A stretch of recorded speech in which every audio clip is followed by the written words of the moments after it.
Le bureau de Windows 11. Au cours des premières séances d'informatique, vous vous êtes familiarisé avec le bureau de Windows. Vous savez lancer une application à partir de son icône, en utilisant l'initiale de son nom, par exemple W pour Word, si l'icône Microsoft Office Word a été renommée en Word. Vous allez approfondir vos connaissances. Rappel. Pour arrêter ou redémarrer Windows 11, vous pouvez frapper Windows et M, puis Alt et F4. NVDA prononce un message commençant par arrêt de Windows. Choisissez l'action à effectuer par flèche bas ou haut, puis appuyez sur Entrée ou Espace. Vous trouverez au paragraphe B une autre manipulation possible. Organisation du bureau. La plus grande partie du bureau correspond à une zone où sont rangées les icônes, qui sont en fait des raccourcis pointant vers des applications, des dossiers ou des fichiers.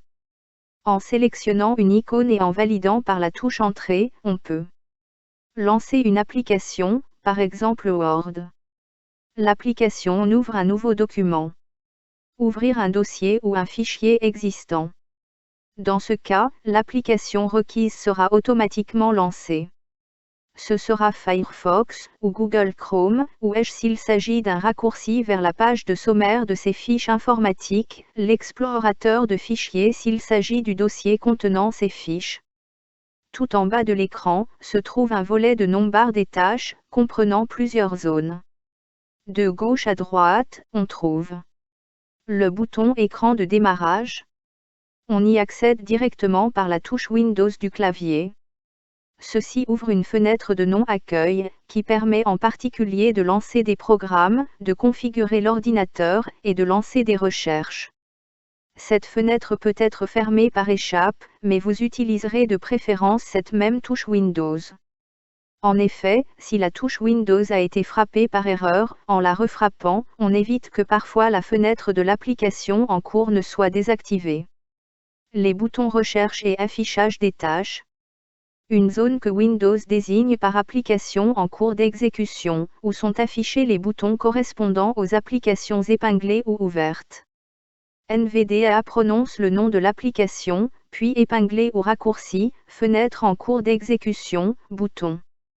Une zone contenant le bouton chevron de notification, puis une barre d'outils zone de notification utilisateur promu, puis une zone contenant des boutons dont le nom commence par état du réseau, état du volume, horloge. Indication. Windows 11 désigne cette zone par barre des tâches et NVDA par zone de notification. Vous vous déplacerez entre les boutons d'une zone par flèche droite ou gauche. Vous sélectionnerez le premier bouton de la zone Application en cours d'exécution par Windows et T, et le bouton chevron de notification par Windows et B. En frappant la touche Tab ou F6 plusieurs fois, vous effectuerez la rotation Bureau, bouton Écran de démarrage, bouton Recherche, bouton Affichage des tâches, zone Application en cours d'exécution, bouton chevron de notification. Remarque. Les icônes de NVDA, l'antivirus, l'éjection d'une clé USB, et autres, se placent par défaut dans une zone masquée, qui est affichée en activant le bouton chevron de notification. La commande NVDA et F12 donne l'heure. La commande NVDA et F12 plus F12 donne la date, frappez F12 deux fois de suite rapidement. L'écran de démarrage. Frappez la touche Windows, NVDA prononce accueil fenêtre, recherche fenêtre, zone de recherche édition, vide. En frappant plusieurs fois Tab, vous entendrez successivement épingler, liste, toutes les applications, bouton, nos recommandations, liste, plus, bouton, liste, compte d'utilisateur. Vous vous déplacerez dans les listes au moyen des flèches. Dans la liste épinglée, vous trouverez des applications courantes telles que Courrier, Edge, explorateur de fichiers, paramètres. En frappant Entrée sur un élément, il sera placé dans un emplacement fixe de la barre des tâches. Il est dit épinglé. En activant le bouton Toutes les applications, ceci affiche la liste de toutes les applications disponibles. La fenêtre comporte en plus une zone de recherche étendue. La liste compte d'utilisateurs contient en plus l'élément de liste /arrêt qui permet d'ouvrir un menu contextuel avec les éléments mettre en veille, arrêter et redémarrer. vous l'atteindrez par flèche droite. En pratique, vous atteindrez plus rapidement l'élément de liste marche /arrêt en frappant Windows, puis majuscule et Tab, puis flèche droite, et vous ouvrirez son menu par espace ou entrée. 1.1c. Renommer une icône du bureau. Pour renommer l'icône d'une application, vous la sélectionnez, puis vous ouvrez un menu contextuel par la touche Application. Descendez jusqu'à l'item renommé et validé par entrée. Le nom ancien est sélectionné, et le nouveau nom peut être entré. Validé par entrée. Le même résultat peut être obtenu plus rapidement par la commande F2. Vous pourrez ainsi renommer l'icône Microsoft Office Word en Word. Attention! Les icônes correspondant au système, telles que corbeille, ne peuvent pas être renommées par cette méthode. 1.2d. Créer un raccourci clavier pour une application. Pour ouvrir une application sans passer par son icône sur le bureau, donc sans minimiser les applications par Windows et M, on peut créer un raccourci clavier pour cette application. Choisissons de prendre CTRL et ALT et W pour Word. Sélectionnez l'icône de Word sur le bureau. Ouvrez le menu contextuel au moyen de la touche Application. Descendez au dernier item qui est Propriétés, par flèche bas, ou mieux faites une fois flèche haut. Validé par entrée. Frappez Tab pour entendre touche de raccourci. Entrez la combinaison de touches CTRL et ALT et W. Si la combinaison de touches est déjà utilisée, elle ne sera pas acceptée. Validez l'ensemble par entrée, ce qui fermera la boîte de dialogue. Attention!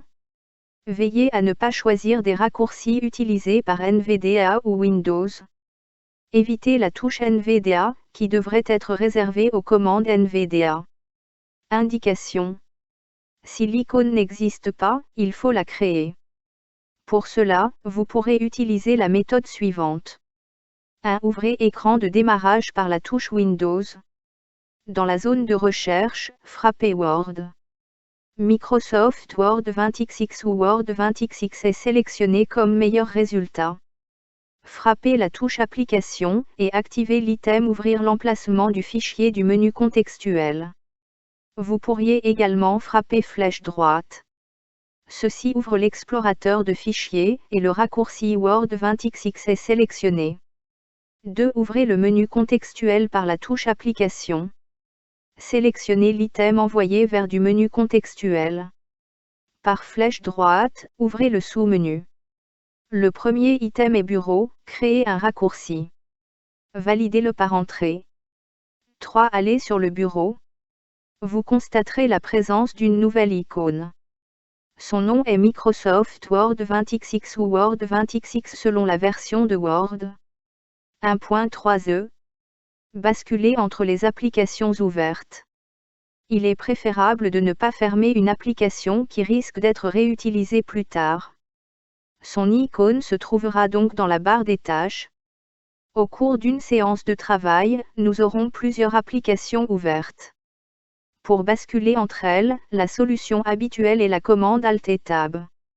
Pour cela, gardez Alt appuyé, tapez Tab jusqu'à entendre le nom de l'application recherchée, puis relâchez les deux touches.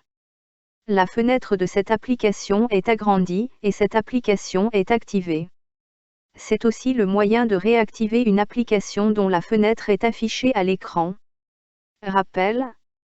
La perte d'activité, ou perte de focus, est vérifiée par la frappe de touche NVDA et T, le titre attendu n'est pas prononcé par NVDA. Avec Windows 11, vous disposez également de la commande Windows et Tab, qui active le bouton Affichage des tâches. Les applications ouvertes sont présentes dans un volet sous forme de vignette. Choisissez l'application à activer au moyen des flèches et validez par entrée ou espace, ce qui ferme le volet. Si vous voulez fermer le volet sans changement d'application, frappez Échappe ou Windows et Tab. Indication. Dans le volet d'affichage des tâches, se trouve le bouton Nouveau bureau qui permet de créer un nouveau bureau virtuel. Vous avez en effet la possibilité de créer plusieurs bureaux virtuels, chacun contenant des applications ouvertes, puis de passer de l'un à l'autre au moyen de commandes. Si vous n'effectuez aucune action, vous fermerez ce volet par échappe.